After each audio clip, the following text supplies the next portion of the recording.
Good morning mga Lods. Maraming salamat sa inyong pagbisita muli sa aking bahay o sa aking munting bahay.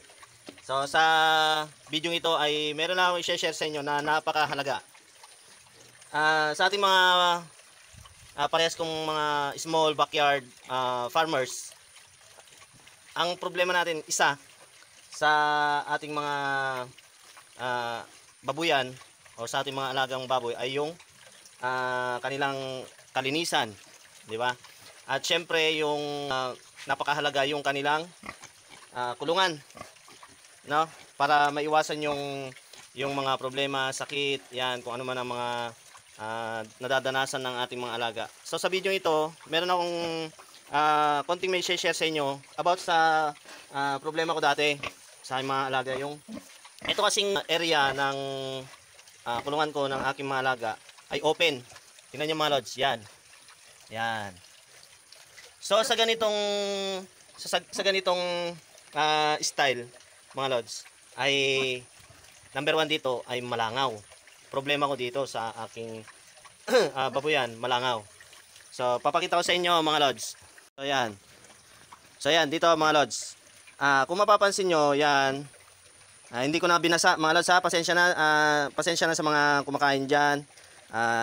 I-share ko lang dito mga Lods.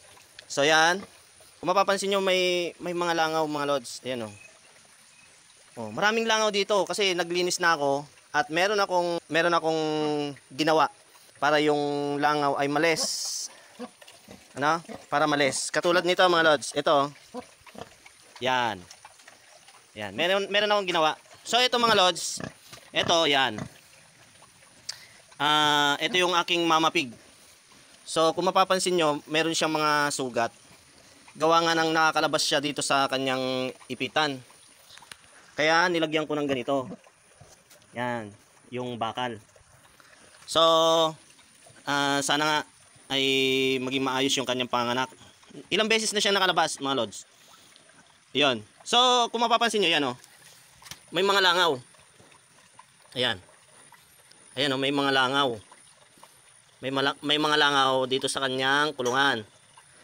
Pero kung mapapansin nyo, tingnan nyo itong part ng may sugat. Yan. Yan. Yun. At saka yun.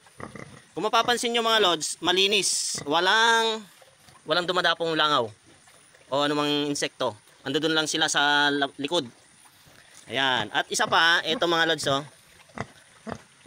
tingnan nyo yung nangyari dun sa isang langaw. Yan, wala na. Wala nang buhay. Yan. Ngayon, i-share ko sa inyo kung ano yon yung aking ginawa. Pwede itong gawin, mga Lods. Ito kasi ay ilang araw ko pala nadidiscover itong solusyon na to. Tingnan nyo pa ito, mga Lods. Papakita ko sa inyo. Ito. Yan.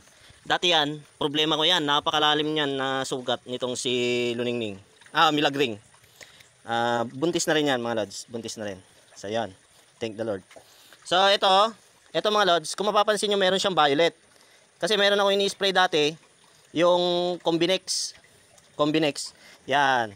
Ini-spray ko dito and then, pagka-spray okay naman siya. Hindi siya dadapuan ng mga langaw. Pero, after how many hours, ganyan, dadapuan na naman nila.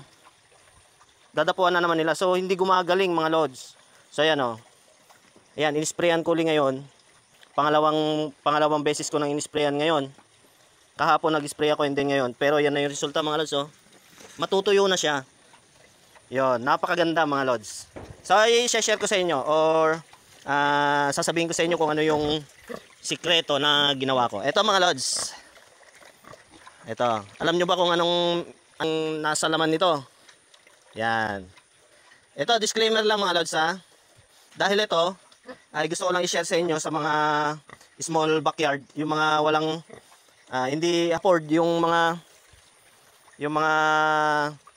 nabibili dahil meron ngang presyo. So itong ginawa ko, pwede ko i-share sa inyo. Nasa sa inyo na kung susundin nyo or susubukan nyo. Pag nasubukan nyo at effective, okay siya. Ito mga Lods, kung magagawa mo siya ng medyo marami, pwede na siyang i-spray dito sa buong area. So ito gagawin ko itong solusyon na to.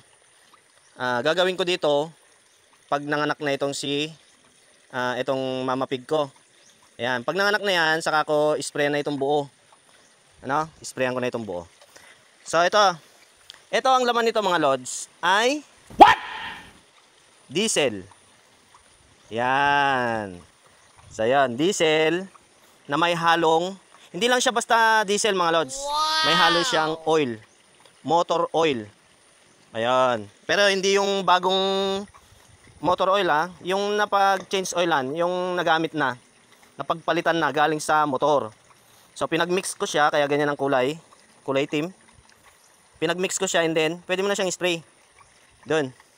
Yan, doon sa sugat ng mga alaga natin. Sa mga sugat nila pwedeng spray yan. Kasi once na hinayaan lang natin na meron silang sugat, ayan eto, pag hinayaan mo yan, pag dinapuan yan ng langaw, hindi yan gagaling. Hindi na gagaling yan. Lalaki ng lalaki, kagaya nun. Yon.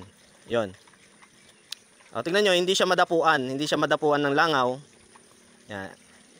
Try nyo lang. Mas okay ito mga lods. Gagawin nyo ito everyday. Everyday. Pag natapos na kayo nagpaligo, yan, naglinis ng kulungan, and then, pag medyo tuyo na yung katawan nila, sprayan nyo na ng ganito. Yan.